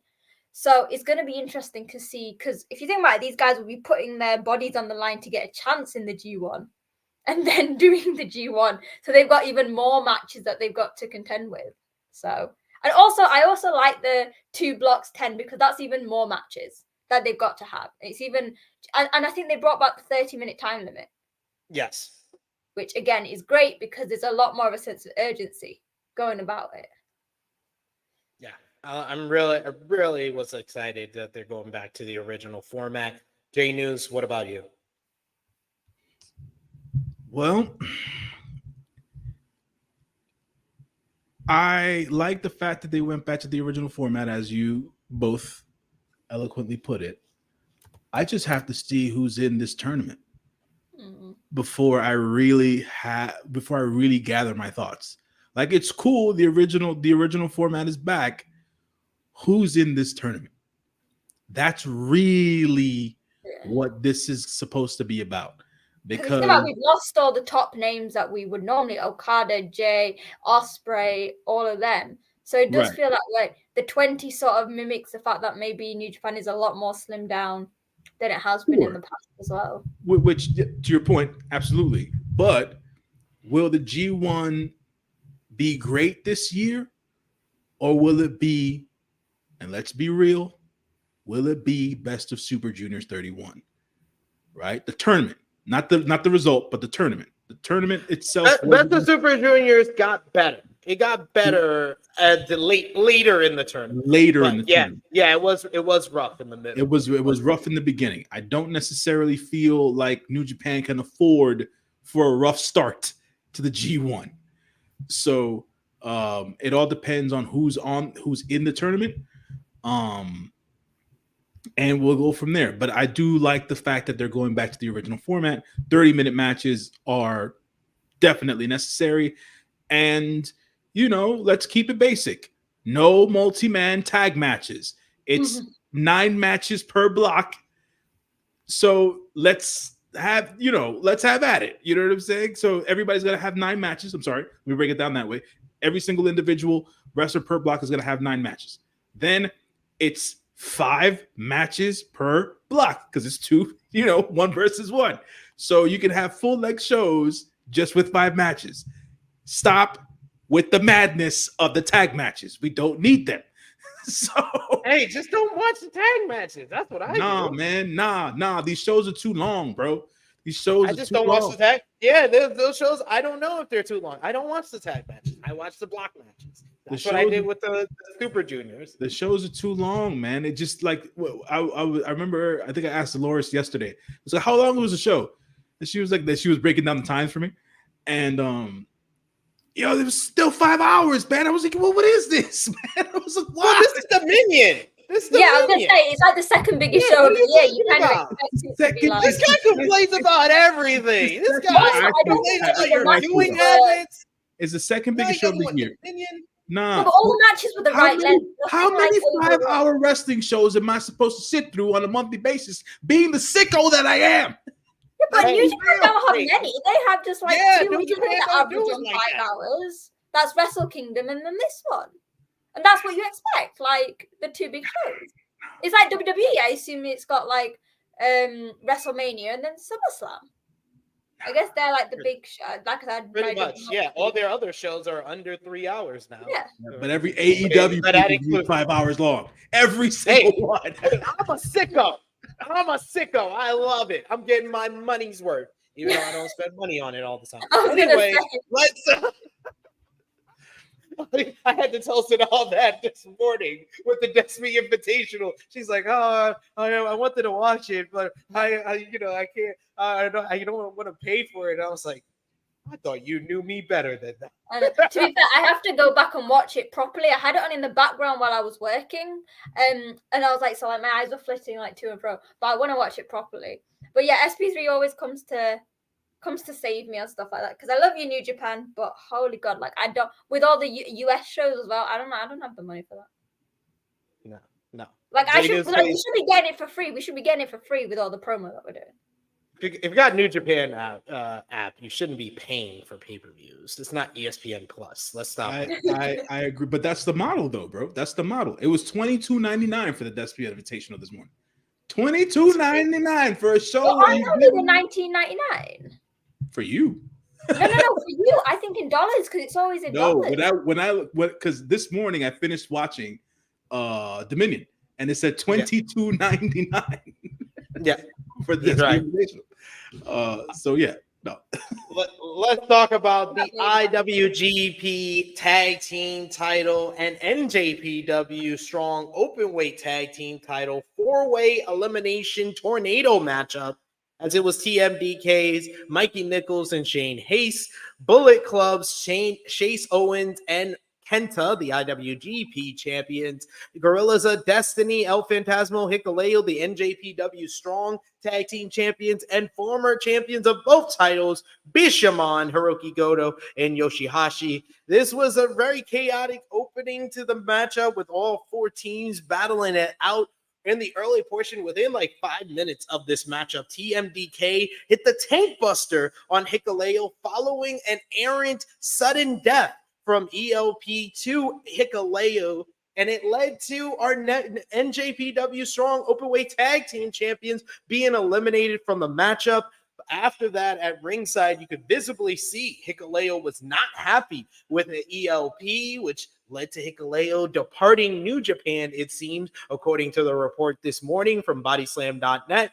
Once God was eliminated, Bullet Club took control. They systematically picked apart TMDK and Bishamon, but Bishamon were able to make their comeback, fired back. Their tandem offense was enough to put Bullet Club on their back foot, leading to Bishamon hitting Shoto on Chase Owens to eliminate Bullet Club. So that meant we were getting new IWGP and NJPW Strong Openweight Tag Team champions here. Once we were down to two teams, the intensity really revved up here. A TMDK hit Yoshihashi with the power bottom for a near fall. They also hit a tank buster and were very close to getting the win there, but Goto kept kicking out of both moves. But they took Goto out of play. They isolated Yoshihashi, hitting a super tank buster. And finally, another reason why my one word was finally, Shane Hayes, Mikey Nichols, TMDK, the mighty Don't Kneel, have won the IWGP Tag Team Championships and regained the NJPW Strong Openweight Tag Team titles. They are the undisputed Tag Team Champions of NJPW. Finally, it happened. This was a fun four-way matchup that I enjoyed. I gave it 3.5 stars. Sonal, what do you think about TMDK finally winning all the gold? I think this was the match I was worried about the most because I had no idea what route it was going to go down. Do you know what I mean? Like there was 4 teams, and then I was worried because obviously first Hikuleo and ELP got eliminated, so my heart was still like crying out because I knew what was happening. I knew it was the inevitable. But then I think as soon as Kenta and Chase Owens got taken out, there was like a sigh of relief because I was like, okay, whoever wins, like I'm not going to be bothered because I mean, while I always wanted TMDK because I think it's like way past due for them getting the titles. You all know how much I love Bishamon. Do you know what I mean? I think they're amazing team. So I just think, yeah, it was a great, like TMDK deserve it so much. And I think that, like, I mentioned this before, like, on Twitter, that, like, championship matches, like, multi-man never really work in New Japan, apart from the tag division. And this was another example of it. Like, to be fair, I didn't realize it was elimination until, like, ELP and Hikuleo walked out. I thought, when they got pinned, I thought, oh, it's the end. That was a really quick match. But I liked that because it's, like, a different way. People aren't rushing to be in the ring. They want to stay on the outside because they don't want to be eliminated. So it was nice. And yeah, it was really nice to have the ending being Bishamon versus TMDK. Do you know what I mean? A team, TMDK, who have been one of the standard bearers for years, but have never had the chance in New Japan, versus Bishamon, who were the ones who really kept the tag division going for a very long time. Especially, you know, when we saw a God, obviously the OG God, not do it, and then obviously Dangerous Techers and stuff. So it was nice, and it's good to see new blood. You know, I just hope they get a long reign now. That's just my... Yeah, we've had way too many title changes already this year because we started off with Bishamon, who dropped it to God at Wrestle Kingdom. Then God dropped it to... Then it split again. Then the two titles split again. Then... Yeah, they dropped the IWGP titles to Owens and Chase. And then Owens and Chase dropped it to Owens Bishamon. and Kenta.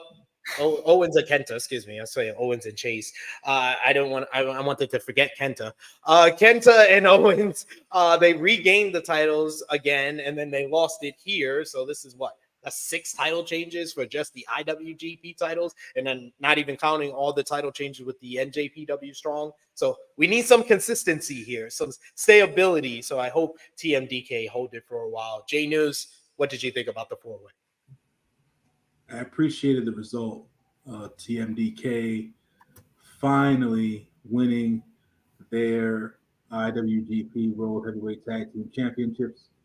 I know they were strong openweight champions before, but the IWGP proper championships, that win was deserved. Now, to much of what you were saying, I also agree that they need a long run. What a long run looks like with the tag division is currently constructed is something to wait and see on. Being that the tag division itself isn't as strong, obviously there is now one less team in the tag division, being that Hikuleo's on his way out. Bishiman is Bishiman at the end of the day. I don't. This Kenta and Chase Owens thing, just no more. But remember, Kent is still holding his Defy title for over. Whatever works there. I mean, at the end of the day, it's close to, and if not akin to the stronghold that Blake Christian had on that GCW championship. And then he got stripped of it during the Best of Super Junior.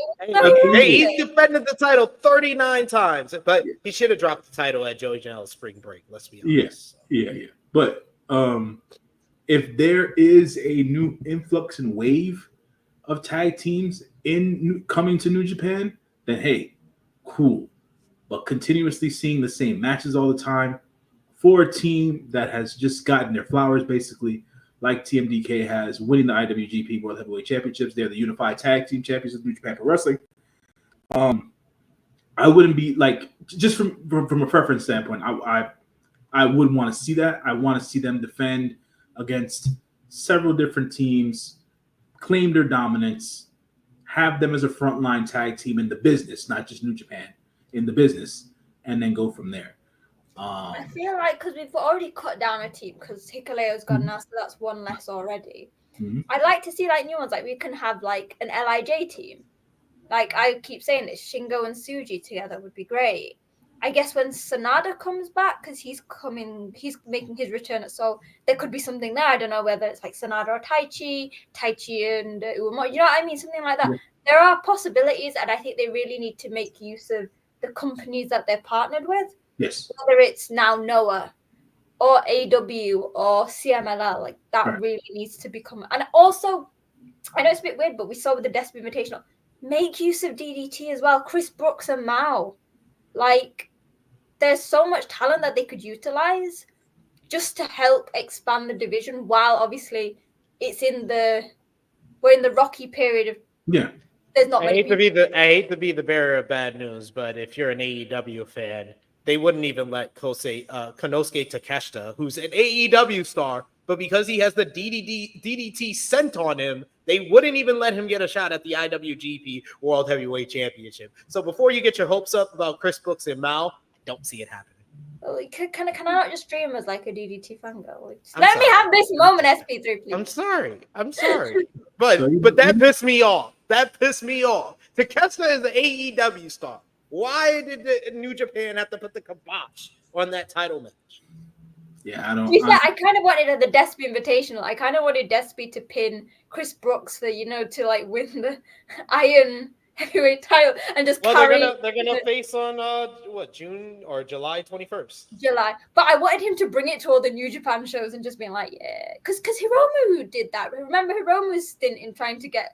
He did win the title? Did he or did he? Yeah, he did. Yeah, he did. I just would love random stuff like that. Just randomly like a New Japan star just being in the corridor and pinning Chris Brooks, and then Chris Brooks randomly just appearing at a New Japan show to get it back. I would say, or I would like to see, if they're not going to put TMDK against any frontline teams for Forbidden Door, let's say, right? Just using that as an example. Make use of Mike Bennett and the big Hobie Matt Taven. Because why not?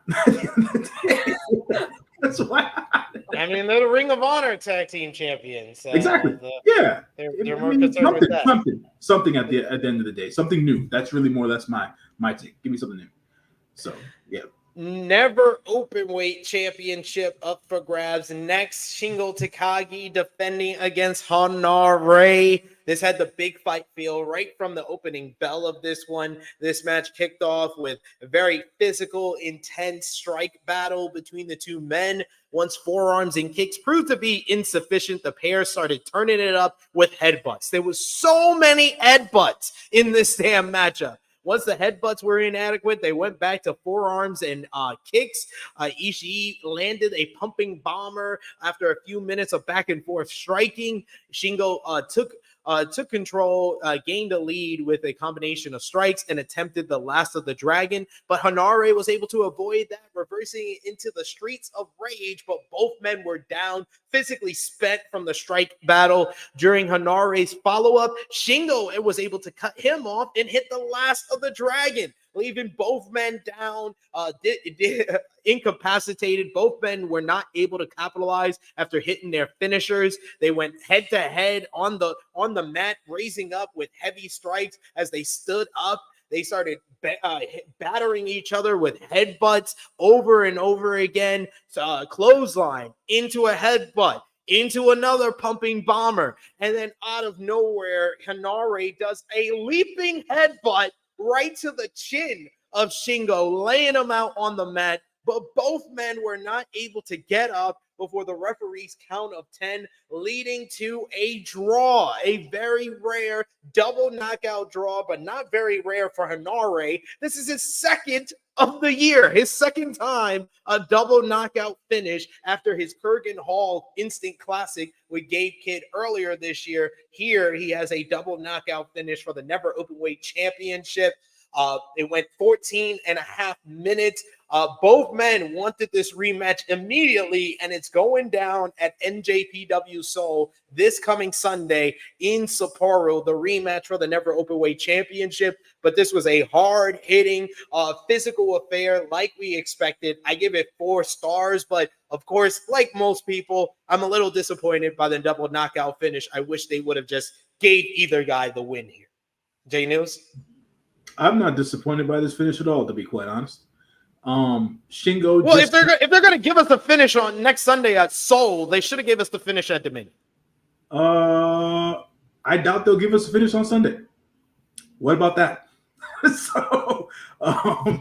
So I feel like this is gonna be one of those best of type of feuds. They're going to do maybe a best of 7, maybe best of 5. I don't know what they're going to do. But they're going to do a best of between Shingo and Hanare, and I'm here for that. I'm definitely here for that. Now, for all intents and purposes for this match, when the headbutt started to commence, I said to myself, slow the fuck down. Slow the fuck down. Sorry to say it that way, excuse my French, but we've all, for those of us who've been watching New Japan long enough, like, the headbutt thing is just not necessary. Put your freaking hands in front of your head. You don't need the clean, real shoot headbutt. You don't need the shoot shit. Guys, this is wrestling. You know, you're allowed to not be that realistic. We don't mind seeing the hands. Exactly. Put your freaking hands in front of you, man. God damn it. Anyways, fantastic match. I wanted to see how Hanare was gonna hit the Streets of Rage during the match, and when he hit it, I was like, yeah, that right there, because it came out of nowhere, but it was still within the fluidity of the match. So I was like, it wasn't one of those stop gauge moments where he was able to just like kick Shingo in the gut and then put him up for it. Nah, it was a quick toss. It was still impactful, and I was like, okay, but if he doesn't win here, where could he win? And then when the buildup of the match was happening, I was like, oh, ain't nobody winning this match. I was like, okay. I was like, cool. I'm okay with that. And I was like, all right, best option. You go into Seoul. If they don't have a definitive winner at Seoul, obviously the G1's afterwards. So if they're in the same block, we know we're getting that match, right? So that'll be the third one. And obviously that G1 match is going to be non-title.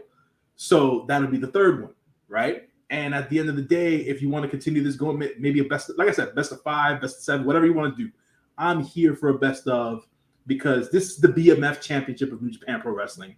These two men are the baddest MFers on the planet right now in New Japan. Not named Gabe Kidd. Not exactly. Well, yeah. Basically, But at the end of the day, just a madman. He's just a madman. He's a madman, But he's a madman, He didn't walk out of a cage match with his head wrapped and split into 2. Like, Hanare is one tough SOB, man. Give him the props. He's gotten so much better over the years, from a character standpoint, from a look standpoint, and he's definitely cleaned up his ability in the ring. So, and his way of telling stories with his violence is cool to me now. Before, it used to be super boring, and now it's cool. And it's like, all right, you've grown on me, Hanare. You got the mana, brother. Keep doing what you're doing. And Shingo Takagi still the greatest IWGP World Heavyweight Champion of all time. That's what I gotta say. He's in my top 3 best never open weight champions. It's him, Ishii, and Shibata right now for me. Ooh, yes. I'm wondering what he's gonna do for his 20th anniversary show. To be quite honest. Yeah, I'm so excited. Yeah, because if Despy did this Despy Invitational thing, I wonder what Shingo's gonna do. Wait, it's not gonna be as batshit crazy as this morning's show. Probably not. Probably not. But we'll definitely get a lot of Dragon Gate talent that a lot of people don't get to see on the show. So, but there won't be Lego. There won't be Lego. I can assume. there won't be Minoru Suzuki taking off his boots in the middle of a match to step on Legos. It will come up short for show of the year behind Despy Invitation. Sonal, what did you think about Hanare and Shingo? Yeah, I loved it. I'm a bit like Jay News. I sort of got the ending because one, this makes Shingo Takagi the winningest never openweight champion. So I feel like they wanted to get him through that, and by having a knockout, but then having Hanare being the first one up, in no way like discounts or makes Hanare look weak. It actually does the opposite. Yeah. It's like, oh shit, like they went through that war, but at the end of the day, it's Hanare who got first. So I like that, and like I've always been a Hanare supporter. Like I've always seen that he has that fighting spirit, and the fact that I think it, while I've always liked it, it took that move to the Empire to really bring it out of him. It's like some people need a big change. They need to completely move away from what they used to. And Hanare did that, and he has found the people that he works the best with. And that is people like him. Shingo, Jeff Cobb, Ishii. And I think that's really good. And to me, the big moment was during that match when people were chanting his name. Yeah. Because I think sometimes Western fans who maybe don't like or don't get Hanare don't realize that he is one of their own. He did the whole dojo thing. While he didn't do an excursion, he worked through that. He was in that odd half class. Like just a bit above Okan, because obviously he didn't go on excursion, so he'd probably the same with like Wato and that. So I just think that like Hikuleo, it was a big drastic change that helped Hanare really bring out his true potential. Because I think he's always had it, but Janius is right. His in-ring work has also become a lot cleaner. Which again, we can say the character is all great, but if you're not improving in the ring, it doesn't really make that much of a difference. But he has worked in everything, and again. I think somebody said, I can't remember who said it online, that if you can't have, oh no, it was with Ospreay. Somebody said, Gabe said about if you can't have a good match with Ospreay, then like you can't. And it's same with Shingo. I think if you can't have a good match with Shingo, then that's on you. You literally, there's no hope in the world for you. I said it on here like maybe a month or two ago about the whole Shingo, what you just said about Shingo. If you can't have a good match against Shingo Takagi, like you have no business. You have no business being in the business, or at least in that spotlight. Yeah, man, it's cool to always see guys grow into who they are at their peak, right? And I think from a wrestling fan standpoint, it's got to be said, even though it is common sense. But as people might not know, common sense is not that common. Not every one of your guys is going to be a world champion, and they don't need to be. That's why we have guys like the Ishiis and the Shingo Takagis of the world, even though they've been there, but they're BMF guys. He Hanare. kind of thrives. Shingo kind of thrives more with the never open weight title, I think. Hanare is one of those guys. You mentioned Gabe Kidd. You know what I'm saying? It's like it's we're entering an age in where New Japan people thought we're going to go into the dark ages again. No. Let's not go there because I already had my commentary on the third generation being the lumberjacks in that match or whatever, and folks weren't fans of that shit. And I was like, oh, you want the hard truth about that time period of New Japan Pro Wrestling? It was dark, my people. It was dark. It was really dark. And I give all the praise to Yuji Nagata for doing and continue doing what he's done. Same thing for Tiger Mask. The other two guys, Mama said, if you ain't got nothing good to say, don't say nothing else. No. So, but back to this Hanare versus Shingo match was great. My favorite match of the night, just because I have a love for Shingo, and Hanare's been great ever since he joined up the United Empire. Thankfully, they dropped that Aaron crap because the gentrified Hanare era is over. That was the worst thing. Gentrified Hanare. The gentrified Hanare era is over. We have Hanare with the big mana speaking to the people now. So yeah, man, that's definitely dope match. Big mana energy from Hanare. But next up, we had the IWGP World Heavyweight Championship up for grabs as it was Jon Moxley defending against Evil. This one, I had low expectation for, and they passed it, so I'll give them that. The match started off with a short brawl on the floor. You had the Lumberjacks going at each other. Evil knocked Moxley to the floor. Once Moxley was alone on the outside, House of Torture attacked him, giving Evil a strong advantage. Evil utilized his usual tactics, choking Moxley with a shirt. He was playing mind games with the third generation at ringside that brought Moxley to the ring, who all had on matching shirts, which was nice. This allowed most of House of Torture to do their nonsense with them going at it. Evil rolled to the floor to recover, only for Moxley to take out him and all of HOT with a tope, knocking them all down. And then we had the referee go down, and then the shenanigans started. Dick Togo threw a handful of powder into Moxley's eyes. Evil turned to the choke. He did an Anaconda Vice, showing mind games to Tenzan. Things went all haywire as they did a shield bomb on Moxley through a table at ringside. Everybody wanted to be the Shield this weekend. But Moxley had a little one-up in his chamber box waiting for Evil as he used a barbed wire bat on House of Torture, and that really gave him control of this thing. He used it to batter House of Torture. He then hit Evil with a big stomp on the barbed wire bag. I gotta hand it to Moxley. This was smart. This was smart of Moxley to bring out the barbed wire bat here and really use it to his advantage to gain control against House of Torture and Evil, and they really had no response for it afterwards as Moxley finished up things with a Death Rider on the barbed wire bat to pick up the victory here and retain the IWGP World Heavyweight Championship. But then post-match, we got even bigger news as Moxley made a challenge to anyone in the back to step up and face him for the IWGP World Heavyweight Championship. And it was none other than the former champion, Tetsuya Naito, who stepped up to the plate, who said that he was the man who was responsible for losing the IWGP World Heavyweight Championship, losing it from New Japan. So he needs to be the man who brings it back.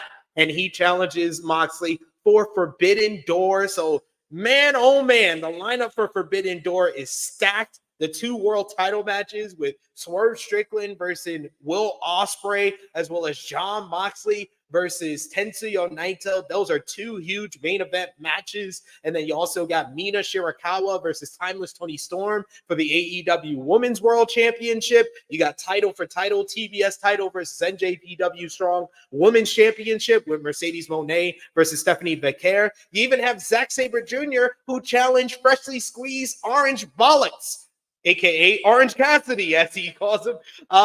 Orange Cassidy versus ZSJ. You got Jeff Cobb with an open challenge. You got the TNT ladder match to determine the new champion. Sonal, what do you think about Naito and Moxley for Forbidden Door and the match here with Mox and Evil? You're muted. I was trying to like sort my brightness out and it muted it instead. I'm really happy that like Naito's come out and done it because it gives it like. Do you remember? Was it last year when you had for the IWGP Championship you had Sonada and Jack Perry? Yes. Like I feel like now we've got like a big match. Like you've got two of the biggest names from each company, so it just makes it feel like it's worth something rather than like when you had Sonata versus Jack Perry, where Sonata didn't even use his finisher to beat him. Do you know what I mean? This feels like a moonsault. Yeah, this is the kind of thing that you could feel could main event it, and that's gonna get the crowds. The match itself is it's the best that could have happened. I expected a lot worse. Like I was ready to like I was like, do I take a nap during this match? Like, is this time for me to just like try and sort out the tiredness? But like there were some nice spots. I liked the moment where I quite liked that House of Torture were basically using all the third generation moves. And then also that moment with the power bomb, and then Chris Charlton obviously brought up the shield, the like indirect reference. I like that. Just a shout out to Charlton and Walker. Really good commentary, really helped set the pace of it. I liked that obviously House of Torture got a taste of their own medicine from Moxley, and that finally they've shown that, you know what, House of Torture can be beaten. But I still find it confusing that like out of all the Lumberjacks they picked the third generation because they didn't really do anything apart from that one spot. They didn't really do much, which I guess makes Moxie look better. But like I said, like there was like it was really good. I liked the part with the baseball bat. I'm glad it was on the main event because I think I would have been disappointed. Like I think it would have just tainted a really good card. Whereas this one, like I feel like it was in the right place. I didn't hate it as much as like other Evil matches. So you know what? I can't complain. Yes, I give it 3 1/4, which is is that the highest that Evil's ever got? It's probably 1.25 stars more than I thought it would ever get. J News, what did you think? I am officially calling on the entire True Heel Heat community to petition for the disbandment of the House of Torture. I will officially put this up as a poll sometime later on in the day on my Twitter. We must call for the end of the House of Torture. No more shenanigans. No more of this push-up bar that is a ridiculous ass weapon. No more wrenches.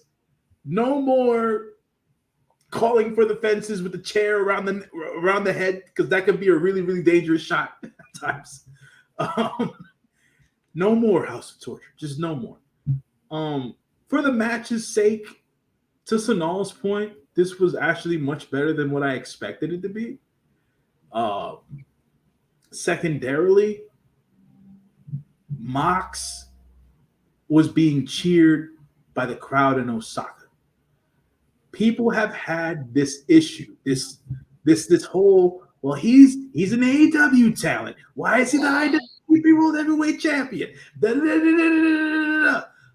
get me started on that, J News. I have been fighting with people on social media ever since Moxley won that title. As a New Japan purist, I have been fighting in Moxley's corner, and I feel like this match, the Japanese crowds, I'm like, fuck you, I told you so. Like, I don't know where it feels like only Westerners have had this really negative image of Moxley as a champion. Yeah. It's the Westerners who are really WWE fans or anti-AEW fans, and they are trying to act like they're New Japan fans. Because I've rarely heard it from like diehard New Japan fans online. I've heard it from mostly the anti-AEW fans. Moxley has been in New Japan longer than he's been in New Japan longer than AEW's been thinking. He first made his debut in 2018 for New Japan, winning the United States Championship. Yeah. Like, I'm sorry, I don't know in what world, like, 2019 was when he basically the video started showing for Def Rider before he showed up in AEW. Right. The big yes. Yeah. Dude, like for the Westerners, the non AEW fans, give it a freaking rest. It's bad faith takes, bad faith commentary. It's just I like get it. that Chris Charlton throughout was really hitting against that narrative. Yeah. Like, he didn't have to, but when He it was was so, I love Walker him. was as well. Walker was doing the same as well. Chris had the best line where he just kept it kayfabe. He was like, "You have a problem with John Moxley being IWGP World Heavyweight Champion? Beat him." Yeah. Like, he said it with his chest. Exactly. He said that shit with his chest. Yeah, beat him. And that's absolutely true. And at the end of the day, I think that, like I said, I thought that this match was much better than what I expected it to be. Mox is IWGP World Heavyweight Champion for the time being, to work the cross promotional stuff, to make sure people understand the lineage and the importance of the title and things of that nature, because people. The commentary always plays up how proud Mox is of being the IWGP World Heavyweight Champion. So that becomes a part of the story. And to me, it's like, okay, this is legit. Can we just accept it as legit? Like, this is not new. It's not like he's the first non-New Japan wrestler to be a New Japan champion. Like, it's not, to me, it's just annoying to see that discourse online. And also, if you think about it, because I remember people were saying that, like, the gap between when he won it and his defense, I think it was about 3 weeks, wasn't it? Doing, and like people like, oh, that's disgraceful, that's awful, and like trying to bring up like champions who are at every tour and stuff. I was like, that is not always the case. I mean, the only person who is in every single tour is probably Tetsuya Naito, because he does Best of Super Junior and like Fantastica Mania. But he has defended that title. Yeah. Like, do you know what I mean? He wears that. He's already surpassed, I think, the most title defenses of any single reign with this title. Exactly. My big thing is he always brings that title to AEW. Yes. He always wears it with pride. I don't think Kenny did that, did he? As United States champion, did he? No, he didn't. Yeah, absolutely. That's that's basically the point I was trying to make. He's prideful of what he's doing. Kayfabe or not, right? This is the character of John Moxley. He takes pride in being a professional wrestler, be it hardcore, be it between the ropes, be it whatever. Yes, Frantic World. Brock Lesnar did win the IWGP Heavyweight Championship after he left the WWE. It's one of those things where I just don't get the hate. Like when people ask me, why do you hate Filthy Tom Lawler? Why do you hate this guy? Why? I give you the explanation. Most people can't give me the explanation for the hate behind the Moxley stuff. And it just, to me, it just doesn't make any sense. Like right now going into Forbidden Door, the take is Naito will probably get the win. I don't necessarily know that, to be quite honest. So both title matches are very unpredictable. Right. Absolutely. And especially with the current state of affairs in professional wrestling. Who's going where? Who's going to end up where? What is the best match? Tony Khan out here booking for the sickos. I don't know. I don't know what's going to happen. Sidebar, some AAA talent will be able to work Forbidden Door along with CMLL talent. Tony Khan was able to massage that out. So we will be getting some of that good lucha, that pure lucha from both ends of the spectrum on at Forbidden Door. So thank Tony Khan for that, for all the crap that everybody gives Tony Khan. So he's done a miracle. He's made a miracle. He's out here working miracles, man. People. I saw somebody joke about it online about Tony Khan should sit down, New Japan, and DDT. Yeah. Please, because you know what? They had so much chance of having so many of the DDT guys at the Best of Super Junior. They didn't do it. Yeah. Where was Ueno? Where was Tetsuya Endo? What? Why? Why this that should have been a thing? And I will petition Anya for next year. I wanted to answer Big Man Dog. This is false. He was not washed in AEW. If he's washed, then him winning the IWGP World Heavyweight Championship and instantly becoming once again feel like a top star in AEW because he's holding a top prize, then he wasn't washed to begin with. He was getting stale, but then him winning a championship instantly made him not feel stale. It's the same thing with Jay White. Once Jay White started winning again, or once Juice Robinson is back again, he feels revitalized again. That means that they were not washed. That means they were getting stale, and then they immediately reverted course or pivoted. Stop using these words if you don't know how to use them. Big Man Dog's all love, brother. All love, brother. All love. He knows that. Big Man Dog know that. You one of the OGs. Don't. Chaco Pearl saying billionaires can solve issues. Who knew? Yes. Well, can he solve the issue of getting me hired by New Japan?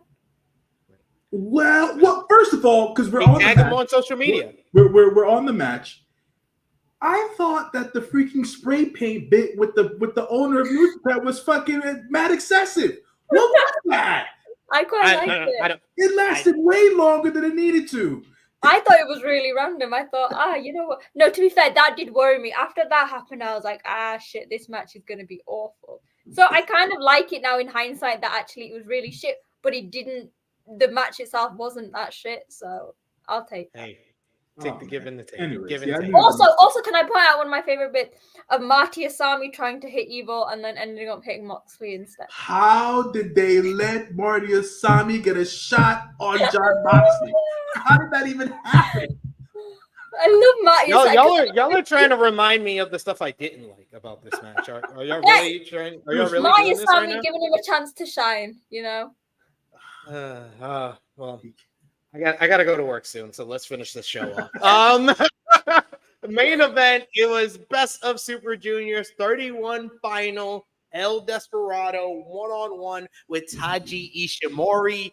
The opening filling out process ended with a big moonsault from Ishimori to the floor. He then rammed Despi into the ring post and really started working over his arm, which became his focus of the matchup. Of course, Ishimori does his regular thing, exposing the corner buckle, and then he turned his attention to Desperado's arm, ramming it, working it over on the mat. He did a back suplex and a follow-up tope, though, from Desperado, left Ishimori on his back foot, but Ishimori was able to change direction by throwing him into the exposed corner, then attacking his knee as well. Desperado caught Ishimori with a big spine buster. This lets Desperado free to focus on Ishimori's knees, smashing his knees into the mat. He kept trying to go for the stretch muffler and into numero dos, but Ishimori was able to escape in different ways. At one point, he reversed that into a destroyer, which was great for a little reset. We got a short scramble where Ishimori bumped the referee. This allowed him to get a low blow and nearly stole the win with the Gato clutch. He does a La Mystica and gets in the bone lock, working over the arm. But Desperado does a smooth transition into the numero dos. This leads to him hitting a big spear, and then Pinche Loco. He folds the arms like he's Undertaker, and only gets a 2 count, which really surprised him. After Ishimori kicked out, he landed a sick-looking F5 Bloody Sunday type move. He then hit a reverse Bloody Sunday for a near fall. He tried to follow up with the Bloody Cross, but Desperado then changed direction and rammed him into the exposed turnbuckle. With the end in sight, Desperado hits a snug-looking Tiger Driver, Super Pinche, and then followed up transition into the regular Pinche Loco, the second of the matchup. 1, 2, 3, El Desperado finally wins the Best of Super Juniors tournament. He has won the tournament for the first time in his career. After 3 different finals attempts, he finally gets the win here against Taiji Ishimori. They give him the trophy. He's given his post-match speech, but of course, IWGP Junior Heavyweight Champion show comes out. He says that he can beat El Desperado without any help, unlike how he won the title just a couple of months back. This goes to a little bit of a back and forth, which leads to Desperado saying, if you think you can beat me one-on-one, why not a steel cage matchup for the first time ever for the IWGP Junior Heavyweight Championship? And that match was made official for this coming Sunday, NJPW Seoul. I did not expect this Seoul event to have so many big matches between that, the junior tag matchup, the junior tag team title matchup. You got Hanare and Shingo's rematch. You got Sonata versus David Finlay for the Global Heavyweight Championship. We might have to do a preview of that show. That show got a bunch of big matches. But Sonal, what did you think of the Best of Super Juniors finals? This is another match I gave 4.5 stars. Love the psychology, love the selling, love the story of the matchup with Desperado turning the usual Ishimori tricks on him and finishing him off with the Tiger Driver into the Pinche Loco. Great finish. El Desperado, finally the Best of Super Juniors champion. What did you think? I feel like you're both going to really hype up Despy, so I'm going to go onto the opposite side. I say I'm obsessed with Best of Super Junior. This year, it's just as good as every other year. It's my favorite time of the year. I am going to shout out to Ishimori because, hell, we've had issues with Bullet Club and House Torture, but throughout this entire tournament, Ishimori has always stuck true to who he is. All right, he might take the turnbuckle off once. There was a low blow in today. But the guy is 41 years old and he's in, Despy said it in the post-match comments, he's in better shape than most of the roster, no matter how old they are, no matter what division. And even in this match, like, I think that, like, I feel like, because they always mention, like, he's probably one of the 3 pillars of the junior division, him, Despy, and Hiromu. But I feel that people don't give Ishimori the respect because he is so amazing in the ring. He is Bullet Club, but he never, I mean, from what I can remember, especially like in the past year, and he has never scrimped on quality in the match. He has always stuck to his guns, and this was true in this match. Despy's win. So, for example, if Ishimori was like a show kind of guy or Kanemaru, Despy's win wouldn't matter. You'd be like, it's expected. But because of Ishimori's skills and how he has had the crowds a lot more on his side recently, it felt like Despy's win was even bigger because Ishimori could have easily won. I personally wouldn't have minded Ishimori winning because, again, I think he is someone who has proven his dedication to the division and stuff. So, yeah, like, while Despy, like, it was an amazing match, I want to give out the kudos to Ishimori because Despy did it as well. Like, it was a 2-man thing. And with Ishimori, it wasn't Despy pulling the weight of the entire match. It was a match between 2 of the best in the company who, for me, like, obviously people might think it's Hiromu, but if you're going to have 2 people be the first juniors to main event Dominion with the Best of Super Junior final, I'm glad it's those 2. Absolutely agree with you there. I think Taiji Ishimori, I love how he's changed up his style because when I first discovered Taiji Ishimori, it was like a decade ago and he was a high flyer doing 450 splashes, a speedster in the ring, and he's really developed into like a more technically proficient heel where he works over the limb so well, especially the arm with his different tactics with the exposing the turnbuckle, and he really worked that style in this matchup, which meshed really well with Desperado style. Jay News, what did you think about this Best of Super Junior final? So to piggyback off of what you just said, I myself, about 10 or 12 years ago, got wind of Taiji Ishimori. And the gold pants, parachute pants wearing version of Taiji Ishimori is what I always remember in my head. That dude and BXB Hulk in their day as juniors were like, it was something to behold, and which is the current junior style that we have now. That people see all the flippy shit, all the crazy innovative stuff or whatever. Those 2 guys, along with guys like Pac and Ricochet and things of that nature, really influenced that. And I am an aware human being, and SP3 is absolutely right. Ishimori's evolution as a professional wrestler has been one to see, and the way that he's able to be the kind of heel that he is and still put on the quality matches that he does. Sans my flowers for him. at this point of his career is incredible. But I would also like to say, at 41 years old, he can still give you a full clip of what he used to do when he wants to, and we saw that in this match. Because the off the top rope Frankensteiner into the, I was like, whoa, why? I was like, why? I was like, okay, cool, no doubt. And you know, his variation of La Mystica I prefer it to Mystico's version of La Mystica, to be quite honest. Because it comes off as a high impact move, right? Yeah. So the way he sells that, the way he's able to do that with other wrestlers in the ring is stupendous. So Sonal, great take on giving flowers to Taiji Ishimori. But now we must talk about Jose El Desperado, aka Despy. We've been in the gym, SP3, me and you, been in the gym with Despy since day one. And we say to ourselves, how can this man get any better?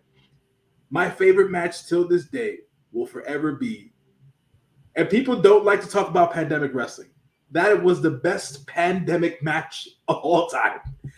Definitely the best New Japan pandemic match. Yeah. Hiromu Takahashi, El Desperado, for me, beyond the shadow of a doubt, one of the best matches I've ever seen with no crowds. But secondarily, him finally getting this win, him finally being able to hoist the trophy, have the flag in hand, to have his moment taken away from him by Show of all people was a disgrace. It is a travesty, and it's a freaking mockery. That kid, to me, is such a dislikable human being. I don't want to see him anywhere near the championship. But the thing is, I say this, so like I've obviously been a strong Roppongi 3K. I think I love Show's character. I think it's a perfect level of delusional and psychotic. Just, I wish it was away from the House of Torches so we could still see him wrestle well. Because I think the character is so fresh, especially for the junior division. Like, his thing, when Chris Charlton basically gave up trying to translate them, because they were just having like a child. So they just kept going back and forth, yeah. Like a petulant argument. I think is amazing. It's another depth to the junior division. The sadness comes is that why did it have to come at the expense of his wrestling? Like, why couldn't he have just had his own little faction where he's just like getting all these crazy people coming in and they just go around thinking that, like the guy said that he wants a rematch for the Best of Super Junior. Like, that is just on another level of crazy. And if they combine that way, when he gets in the ring though, you still see the old Show. That is the kind of character that is actually going to be really popular. But how often are we going to get the old Shows? You know? We've not got it since he. We've not got it at all. No, he's not at all. To be fair. You know, but Despy, man, props to you, man. We love you here at True Heel Heat. We're glad that you won your Best of Super Juniors 31. Hoist that trophy. Be proud. Anytime Despy has a show where he's the booker, give me a ring a ding ding. He pops me all the time because he puts Jun Kasai on all of his shows. Yeah, so, always. So I'm there for it all the damn time. Some of the other stuff, not so much, Despy, but it's fine. You do what you do, man. So, you know, yeah, man, just wanted to give him his flowers. It was a good match. It was a solid match. Terrific night. His coronation was really more or less the moment than anything else, in my estimation. And it was a good, and to Sonal's point from earlier, it was, if Hiromu wasn't going to be a part of the main event of a show that featured the juniors, these two guys were definitely the guys to do it for New Japan Pro Wrestling. So yeah. And I thought this was a tremendous matchup here. Like I said, 4.5 stars, and the Despy moment, though, like Jay News said, was the more important thing on this night. But that brings us to a close on this review. So you know what time it is. You can sound off in the live chat. Tell us your match of the night, your MVP, your LVP. Out of 10, what did you give the show? Gave it a thumbs up, thumbs down, thumbs in the middle, and final call. You've been doing this show 2 hours plus, no super chat donations. I know one of y'all got $2. Come on, send us some love. Hit the $sign. Send these people some love, some super chat donation before we close things off here. But for me, Sonal, NJ News, let's put our thumbs in the middle for NJPW Dominion 2024 in 3, 2, 1. Thumbs up across the board from all of us. Sonal, out of 10, what did you give the show? 9. Wow.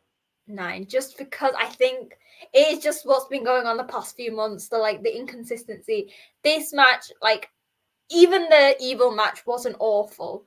So I feel like after so much issues, I feel like this is the first card from start to finish I've gone, right, no, actually, this is great. There was no multi-man. Everything had a purpose.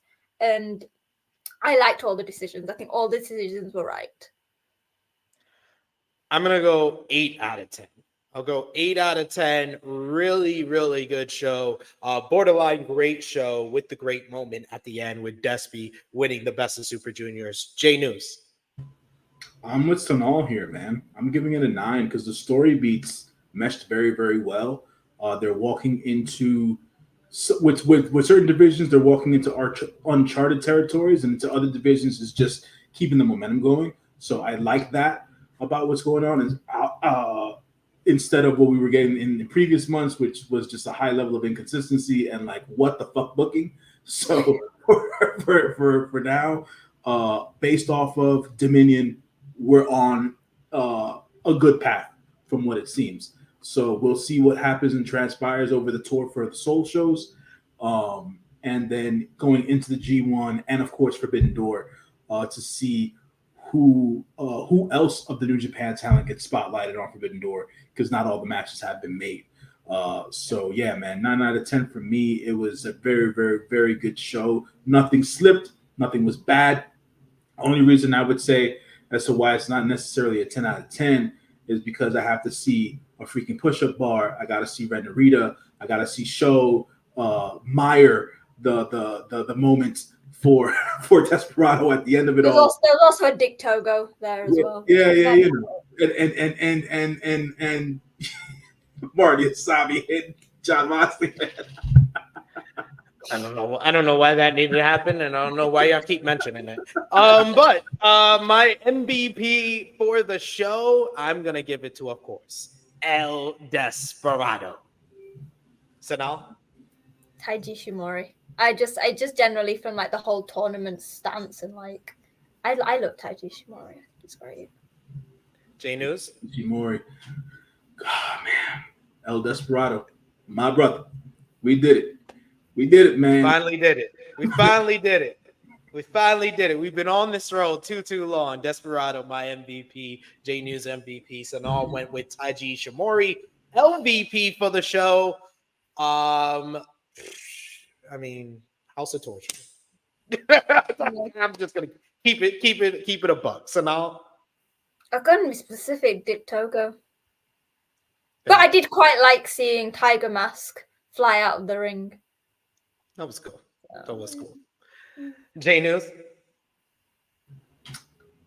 LVP, you said? Yeah. Sorry. Yeah.